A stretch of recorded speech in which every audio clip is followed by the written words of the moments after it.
Magandang San Josenyo, Day 5 na ng Tanglawan Festival at ngayong araw ay araw ng kultura at kasaysayan. Ngayong taon, muling ibinalik sa Tanglawan Festival ang tagisan ng galing sa pagpipintura ng mga San Josenyo artist. Sa 10th Tanglawan Festival, 10 San Josenyo artist ang nagpakita ng talento sa kulay at galing, tanglaw ng likhang sining. Sa New Government Center lobby mismo makikita ang mga makukulay na pintura ng mga nakiisa sa aktibidad na binuksan nitong Biyernes, September 5. Mismo si Vice Mayor Arlene Bartolome Arsiaga at City Administrator Attorney Rizaldi Mendoza ang nanguna sa pagbubukas kasama ang mga miyembro ng Sangguniang Panlungsod at pinuno ng bawat departamento. Ngayong 2024 nang ibabaw ang likhang sining ni Ryan Francisco Caslib na taga-Barangay Minuyan proper.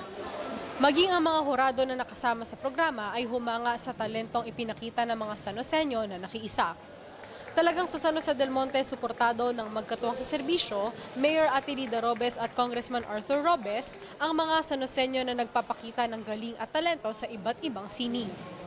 So sa lahat po ng ating mga local artists, mga San Josenyo, maraming salamat sa inyong partisipasyon and mabuhay po kayo. Ang pagbati po ng ating Mayor Reader Robes and our Congressman Arthur Robes sa lahat po ng mga nanalo. So muli, maraming salamat po. Ito po ang inyong abang lingkod, Vice Mayor Arlene Aba Bartolome Arias, San Jose.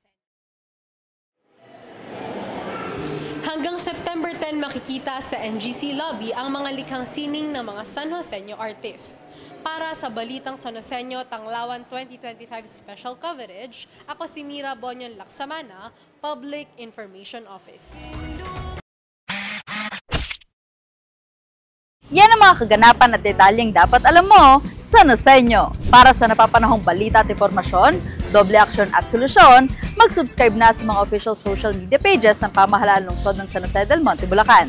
Maraming salamat, Arias San Josenyo.